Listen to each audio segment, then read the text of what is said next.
علی آقا خریدم مثلا دو تا ماهی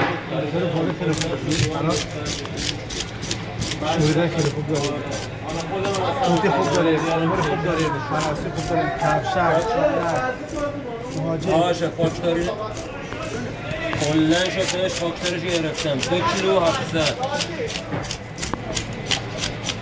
ماهی درجه 1 گرفتم حالا شیرم اومد دفعه این از شیر خوشمزه تره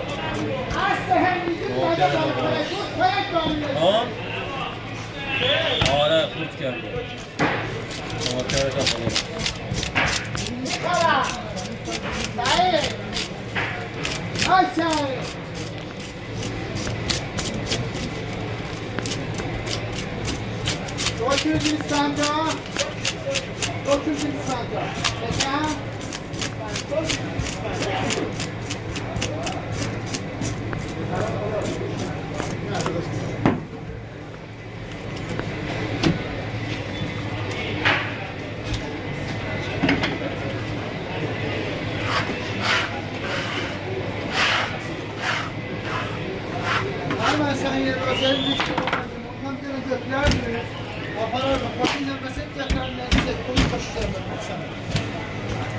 Aparım verim yarı pişirsin, yesin, içsin.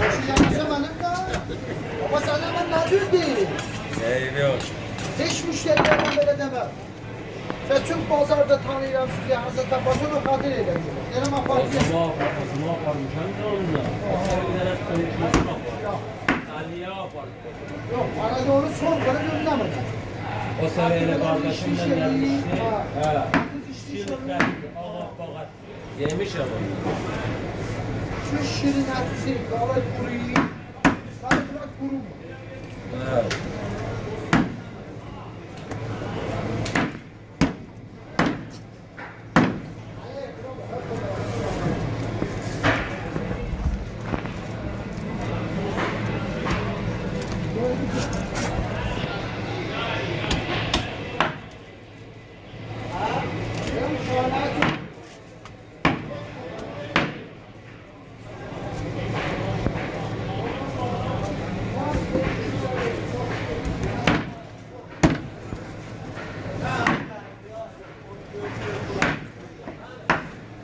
Yani emrut kolu